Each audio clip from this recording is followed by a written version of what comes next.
At the beginning of this Crochet for Knitters series, I promised to show you how to do little crocheted flowers, and I'm excited to show you this because this is one of my favorite things to do in crochet with my knitting.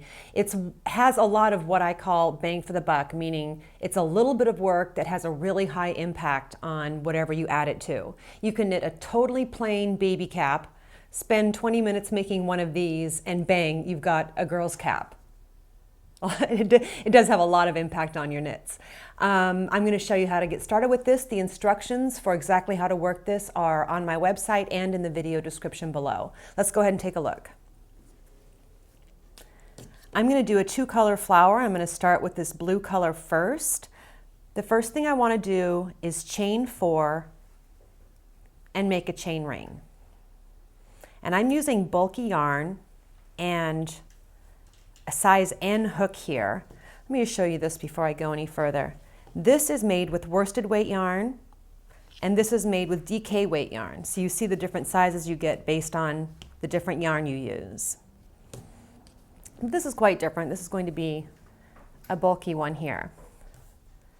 So I've chained 4, and I want to make a ring out of this, meaning I'm going to slip stitch into the first chain that I did.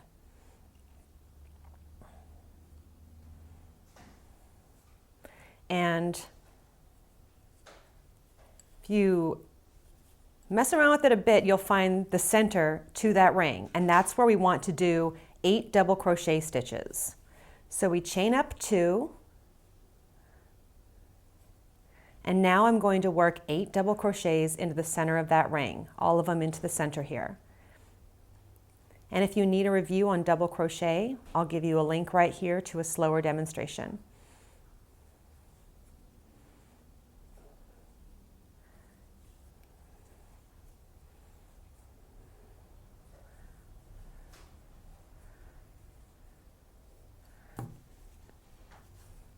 I always forget how much yarn crochet uses. I didn't unwind enough. Can't see where we are. There's my chain up. 1, 2, 3, 4.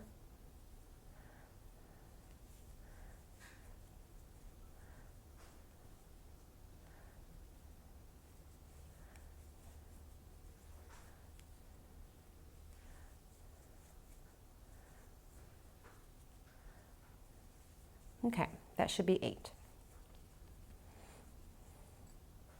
There, we've almost got a chain ring. To finish off this ring, I want to slip stitch into the chain up that I did. So into the second chain up that I did, I'm going to go into the what I suppose would be the top leg or the right leg of that stitch and do a slip stitch. And now I have a ring. And at this point you can change color if you like. I'm going to. So I cut the first color of yarn and I'm going to attach this second color. And if you're thinking, wow, Stacy, that's not going to make a very pretty flower using blue and green yarn, I will agree with that. I just wanted to pick colors that would show up well on video. So I broke that yarn and I have my new color ready to go. I'm just going to fold it over like this, leaving myself a tail. Make a loop like that, put it on the hook and pull it through. Now I don't want things to get loosey-goosey on me, so I'm going to tie a knot right here, right now. I flip the work over. I find the end in the old color and the end in the new color. Make sure the loop is on the fullest part of the hook when you do this, and tie those two together in a double knot. Now the fact of the matter is you're probably going to be attaching this little flower to something. So you can carefully weave in the ends if you like, or since the back of the work is never going to show, you can just go ahead and cut those ends, which is what I'll do.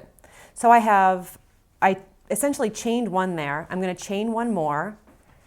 And again, everything's written out in the video description below, but this is the technique and how it's going to go.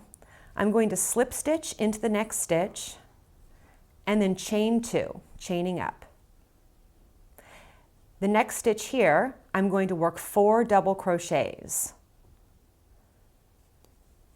We're working on the petals here, and so this has more shape to it than just the chain ring.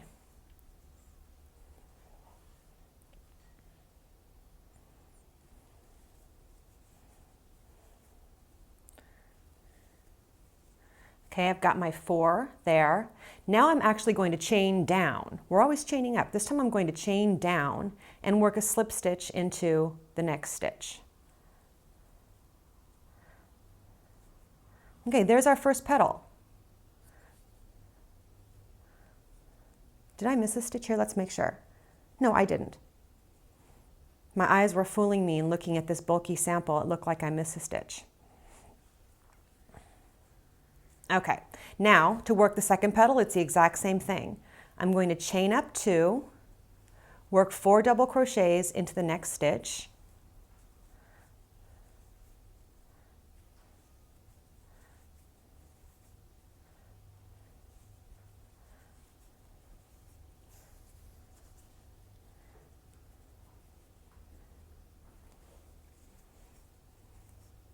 and now I'm going to chain down 2 and slip stitch into the next stitch, which kind of closes up the bottom of the petal, the other side of the petal.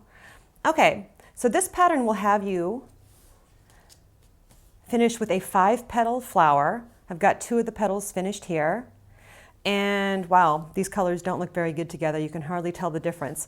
But here are some pretty flowers done in pretty colors. When you first finish, your flowers might be kind of curly like this, which isn't bad. It's kind of cute. I chose to flatten these out. I used a steam iron, and without pressing down, I held it over and blasted steam and then just patted them out, and I ended up with these flat little flowers. And that's it, a simple crocheted flower. Good luck.